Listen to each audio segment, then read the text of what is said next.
Hey, I'm ChristopherJMUA and welcome back to my channel. Unless you've never been here, of course, then welcome. I'm so glad you stopped by. Today we are going to be reviewing the KVD Vegan Beauty Edge of Reality Eyeshadow Palette. I believe this is the KVD Vegan Beauty Holiday Palette, I think, possibly. Regardless if it is or not, it did just launch. And this is the first time I've ever reviewed any kind of KVD Vegan Beauty product, so I'm excited to jump into this and figure out if it's something I'm gonna like. So if you are just as excited as I am and you want to know more about the KVD Vegan Beauty Edge of Reality Eyeshadow Palette, if you'd like to see what shades are inside, what my initial first impressions are, as well as all 14 shades live swatched, then stay exactly where you are, keep doing exactly what you're doing, and keep on watching. Now first and foremost, this eyeshadow palette was $45, which is pretty typical pricing for prestige brands at Ulta, which I did get it at Ulta. I do believe it is also available at Sephora. And this eyeshadow palette is fully recyclable, which I think is really cool for an eyeshadow palette. Apparently it was specifically made to be recyclable, so that's really cool. It's admirable. I enjoy the fact that they did make it that way just so they could help save the environment just a little bit, and I think that's awesome. So if we look at the unit carton right up close, we have gold embossed edges sort of framing the rest of the unit carton, and embossed into the unit carton is this really pretty leaflet Victorian adornment. I don't really know what it is exactly, but it's really pretty. It looks kind of like fleur-de-lis sort of pattern printing. Then it shows the name of the palette and has the KVD Vegan Beauty logo right on the middle of it. Then on the back, it lists all of the shades. It shows a description of the shades. It looks like a bunch of neutral tones and some jewel tones as well. Then it shows the ingredient list at the bottom, as well as the exclamation of recycle your palette up at the top with the instructions on where to go to find out how, which is really awesome. Then we flip it back over and we open the unit carton, and then we have the palette itself, which is printed the exact same way as the unit carton. It has the gold bevel around the edges framing the embossed adornment in the center, and then the KVD Vegan Beauty logo. Again, excuse my nails, they are tinted purple from hair color.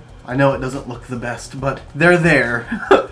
And then if we flip it over, it has the shade names. Again, it doesn't show the actual shades this time, but it does show the shade names. And then if we open it, we have a protective sheet, it feels like. Yes.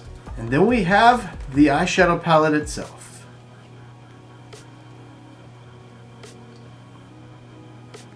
So there's all 14 shades inside of the Edge of Reality eyeshadow palette from KVD Vegan Beauty. I'm going to go ahead and zoom you guys in so that we can get started on swatches. The first shade is the shade Simulate.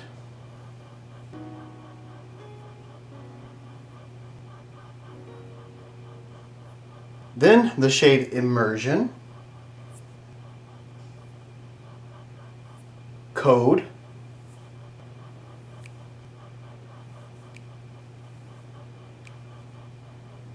Oculus, Green Screen, Dimensions, Transformation, Illusion,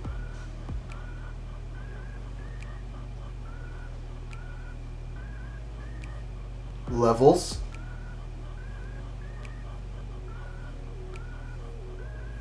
Escapist, Abyss,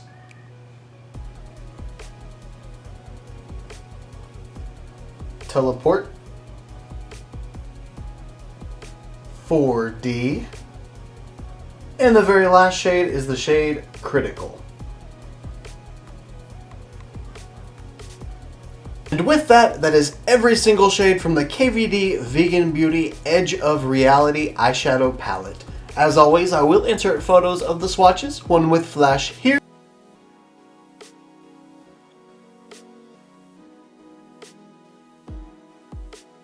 and one without flash here.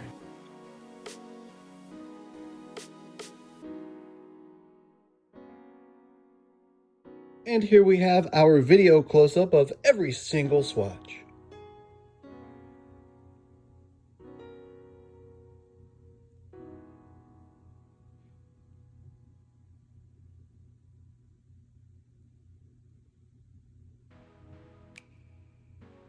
Okay, swatches are done, and they were pretty seamless. I didn't really have too many issues out of it whenever I was swatching the shades. A couple of the matte shades went on a little dry. They were kind of powdery just going on, but that has nothing to do with the quality of the shadow on the eye and the performance on the eye. We all know swatches mean literally nothing except to see the color story outside of the palette, which did help me see a little more clearly that this palette does kind of fit a holiday color story. You know, we have a really pretty yellow-green color, which would be great all over the lid. We have a really pretty red. We have a really shifty, I feel like this shade has been in almost every palette I've used lately, this 4D shade. It's one of those green-brown duochromes. I really feel like it's been in almost every palette I've used recently. But either way, it's a very holiday kind of theme, in my opinion. And of course, we have a deep navy blue with glitter pieces in it to work with.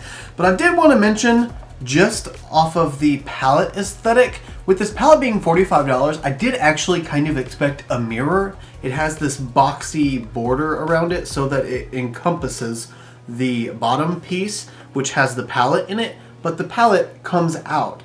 It's just weird, and I wish there would have been a mirror for $45. But let's see if this eyeshadow formula is worth the $45 to me instead. I did go ahead and start by priming my eyes with my P. Louise base in the shade Rumor 02, as always nowadays. And I think to start, I'm gonna go ahead and go in with the Morphe M453 Fluffy Tapered Blending Brush, and I'm gonna go into the shade Levels. Definitely a lot of kickback in the pan. Take a shot every time I say shadow. Using this shade right on the outer edge of the crease, and then I'm going to fill it in all the way across the crease. This is going to be the brunt of the color in the crease, so I'm going to have a very neutral base to work off of, and then I'll go in with the shimmer on the lid.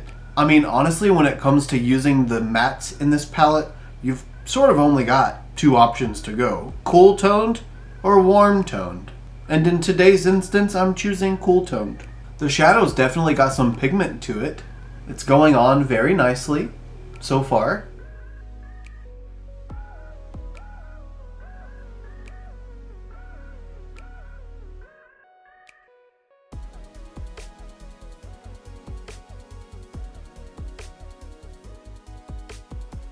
This is literally the perfect cool toned brown to deepen the crease with. With that being said, I'm gonna do something that I don't normally do. Normally I go the other way around and I add the lighter shade first, but this time I'm gonna go backwards and I'm gonna use the Morphe M441 even bigger fluffy blending brush. It doesn't have the taper like the previous brush did. And now I'm gonna go into the shade Illusion. And with Illusion, I'm gonna start toward the inner corner area, more like the inner crease area, and just start adding this lightness right in here so you can see that it's already started picking up there. But I'm gonna follow that lightness around all the way on the uppermost portion of the crease and use circular motions to blend out the shade Levels into the shade Illusion. I'm just essentially lightening up the entire look little by little.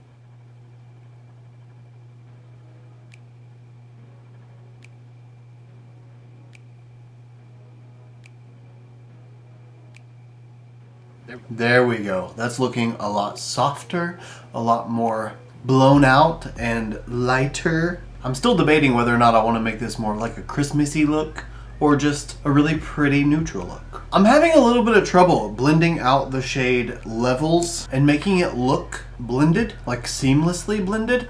I'm ending up with kind of a hard line between Illusion up at the top and Levels down at the bottom. I just can't get it to turn into a really soft blend. And I don't know, maybe I went in too hard with the deeper shade first. I don't really know what's happening. But I'm gonna go ahead and just move on because I could do this forever. I'm gonna use the Morphe M433 brush and go into the shade Escapist. I'm going a little rogue here and I'm gonna be deepening up the crease with Escapist. I figure since it's a blue, I could add a little bit of cute color while I'm deepening things up and it might be an interesting effect, who knows. Or it'll be really bad and the look will just not be good when I'm done. That's fine too, you know? I'm just trying to live a little, that's all. Speaking of live a little, I now have merch! ChristopherJMUA merch. And it's so cute. I love it. I love it so much. By the time this video goes up, it should be live. If it is, I will have my store linked in the description down below. If you guys want to check out any of the merch that I got, I tried to give a wide variety of products, and the store is ever growing. So just keep that in mind and enjoy. Now this shade is giving me quite a bit of fallout. This is actually the first time I've noticed any fallout. So this shade is for sure a little more powdery than the others. That's okay though, because it is definitely pigmented. It's applying blue very clearly.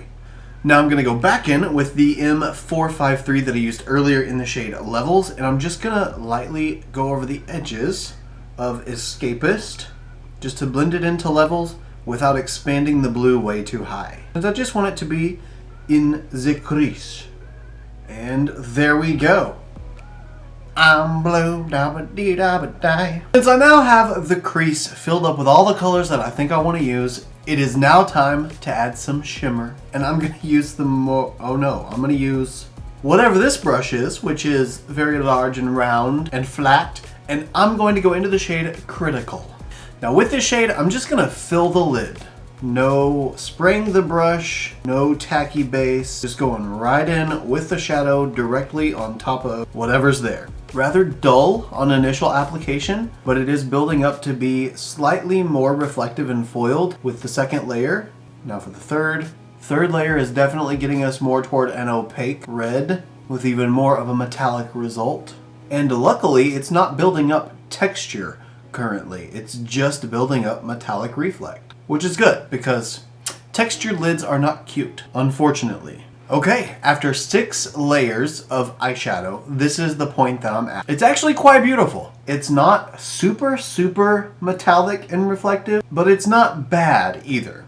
It doesn't look textured, the quality is there, looks good. But now I want to try the exact same shade on my left lid with my ring finger. So much more metallic looking on my finger. A lot more metallic looking. And I'm just gonna go right in on this eye. So that definitely got more of a metallic finish very quickly. It's much more foiled than the other side. And it actually looks a little smoother since I put it on my finger, but I don't have any clean edges. So I am gonna go back in with the brush just around those edges and try to clean it up a little bit because I do still have more shadow to add. Now with the edges of the shade Critical cleaned up, I'm gonna go in with the Morphe M124 brush, and this time I'm gonna go into the shade Abyss. And with this one, it's gonna go right on the outer V of my lid / crease. And I'm also gonna pull it down a little bit along the lash line and probably about halfway in, just so I can establish that pulled out, elongated kind of effect, because that's just cute, you know?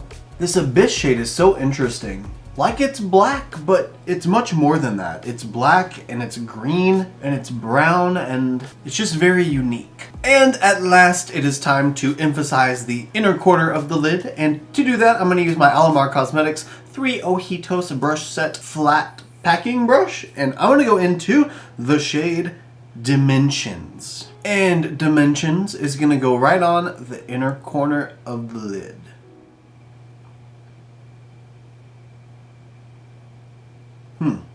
It's not nearly as punchy as I thought it was gonna be, or as much as I was hoping for. It's building up to be a little more impactful. It took me a while to get there, but it is pretty. Oh, that shade is so flaky. Since I filled up the inner corner with that shade, I'm also gonna add Dimensions with the same brush right up on the brow bone. This way, hopefully, it will kind of tie the whole look together and bring the lid colors more into the crease colors. Make it just look a little more complete and finished and polished. Okay, now with my blinding poppin' brow bone, it is time to move on. I've now finished with the whole first part of the look. We've gotten the crease and the lid and the brow bone completely filled. Now it's time to move on to the lower lash line. But before I can do that, I need to go ahead and go off camera and do all of my face makeup, throw on my lashes, get my brows done, get my lip on. So I'm gonna go ahead and go off camera, get all of that done, and I will see you guys in just a second. The face makeup is now done, obviously. So I'm gonna go ahead and move on to the lower lash line. I'm gonna start on the lower lash line by using this Morphe M222 brush, and I'm gonna go into the shade Simulate. I was gonna stick to the same tones that I used on the crease in the upper area, but in all honesty, I don't know if I love the way that looks, personally.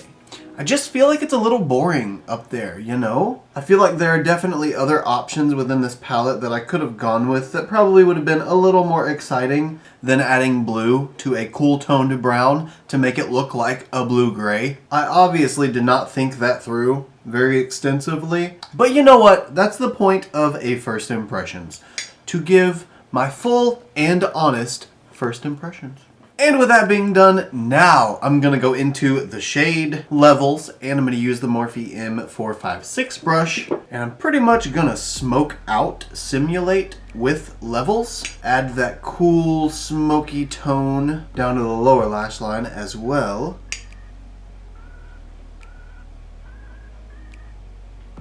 And now for my last little addition of color, just to finish everything off adequately, I'm gonna go in with this Morphe, whatever it's called, teeny tiny C-shaped flat brush, and I'm gonna go into the shade Dimensions yet again. That's the shade that I used on the inner corner of my lid, and I'm gonna use that on the inner corner of my eye as a whole to highlight the inner corner. Wow, but this shade is so chunky that I really have to be careful with it, because whenever I slide a flat brush over the shadow, I pick up just all these little chunks of shadow, and they're not cute. So I'm just gonna highlight right here. That is so gorgeous. I love that. But I don't love that. I don't know if you, no, you can't see it. It's just a big chunk of shadow. I have to like press it into the pan over and over and break up the little tiny piece so that I can even use it. But it definitely packs a punch. That is just so beautiful. That would make an even more beautiful highlighter.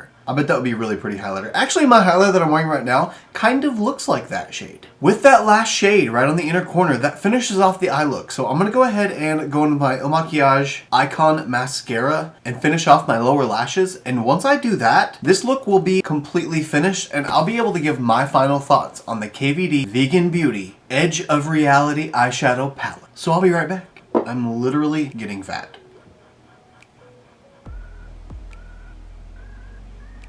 All done with the mascara, now to give my final thoughts on the Edge of Reality eyeshadow palette. When it comes to the actual color story of this palette, I do think it's a pretty palette. It's kind of basic. It does have quite a few neutral tones to build a solid crease, and then a lot of jewel tones to build on top of that with. My only problem with the formula is the shade Levels, the one that I used to deepen everything up and started with, that one right there, is just not the greatest shadow I've ever used, to put it for lack of better words. It just didn't want to blend out. It didn't want to get that soft, really blown out blend that I like to do. It kind of just stopped blending and it made a hard line. That could have been my fault. That could have been my eyeshadow primer not being tacky or being too tacky. There's plenty of variables that could have gone into it. That's the only downside of an initial first impression, because you don't really know what variables come into play at times if something does go wrong. So for the formula itself, I am gonna have to give it more of a shot just to really establish if the way I feel about it right now is how it truly is. But currently, I'm not the biggest fan. I feel like the mattes aren't blendable enough, and I feel like the metallic formulas that I did use were really chunky and not really that robust, if you will. I mean, if you even look at my eyes right now and you look at this red tone that's on my eyes, it reminds me of eyeshadow formulas that I've used before that just aren't great and are more affordable and don't pack a punch. And if you look at the red in the palette, they are definitely not the same. The intensity of the red that's in the palette is not what translated to my eyes. It may have at first. It's only been like an hour since I put it on, and it's already worn down quite a bit, and I really don't like that about it. Now, the shade Dimensions, this one right here, is absolutely beautiful. It goes on beautiful, it stays beautiful, it's bright, it's pigmented, it's glowy, but it's super, super flaky, so that makes it kind of hard to work with. Now the darkest shade that I went in with, the Abyss shade, that one was kind of a little hard to tell if it did any good or not. Obviously it added darkness to the outer edges of my lid, which was the point. I just couldn't really tell much about it after that, except that it added darkness. It looks really pretty in the pan. It looks like a black, but it also looks like a green, and there's little tiny pieces of glitter in it, like green and yellow and maybe some orange and red and blue and just very subtle nuances of other glitter colors. But on the eye, it just looks black, which is what I kind of used it for. I just used it to deepen up the outer part of the look. However, it sort of leaves it where I can't speak on it too much because I couldn't really tell that it did anything different. Another thing that I don't like about it is the fact that it's a $45 palette and I don't get a mirror. I do understand that, well, I think I potentially understand that to keep it recyclable, they couldn't use the mirror and put the glass in, but I also feel like, why keep it at that high of a price if you're not adding a mirror when you could potentially bring the price down and have more people support the palette because it's recyclable and that you didn't add a mirror that I don't have to pay for. You know what I mean? That's just me though. I don't even use the mirror in the palettes most of the time, so it's kind of wasteful. But again, it feels like the price should have had a mirror. So to answer the official question that we are here to answer is, would I recommend the KVD Vegan Beauty Edge of Reality eyeshadow palette? And my answer is, I don't think so, guys. Not for the price that it is. I'm so sorry to anyone who loves it. This is just my opinion, my experience with it. I would not buy this again. I did buy it, obviously, because I'm not on KVD Vegan Beauty PR. But I had really high hopes. I was thinking that for $45, being a Sephora brand, and never having tried KVD Vegan Beauty formula, that it was going to be something just miraculous and that I was gonna love it, but I just didn't because of the aforementioned points that I made. However, I'm not gonna just give up on the palette. I do want to try it a couple more times just so I can really get a feel for the formula in its entirety rather than just the few shades that I did use. Albeit, I do get a pretty good idea for eyeshadow palette formulas just out of one look. But who knows? Maybe the shades that I chose to use together just weren't meant to work the way that I made them work together. And that is what using the palette a couple more times will get me. So for now, you guys know my opinion. I will keep you updated if that opinion changes though. But most importantly of all, I want to know what you guys think. Have you tried KVD Vegan Beauty eyeshadow formula? Have you experienced kind of what I did with the matte shade, how it just didn't blend out all the way? Or do you love it? Do you love all of the KVD Vegan Beauty shades and palettes? Let me know if you'd like in the comments below. You guys know that I always love to have a conversation with you. I think literally I always will, just because I like talking to you guys. You guys are pretty cool. I mean, you come to watch my videos, you must be pretty awesome. I'm just kidding. Just kidding. Anyway guys, that's it from me for this video. If you enjoyed it, please don't forget to give me a thumbs up because it does let me know that you like my content, but it also lets others know that you like my content. Also, if you like this look and you want to see more looks like them, you can follow me on Instagram, Twitter, Snapchat, and TikTok. My username is the same for everything. It's just ChristopherJMUA. And if you gain nothing out of this video, if you gain nothing out of any of my videos, please at least gain this, and that is to always remember and never forget that you are absolutely beautiful. And I love you guys. Bye.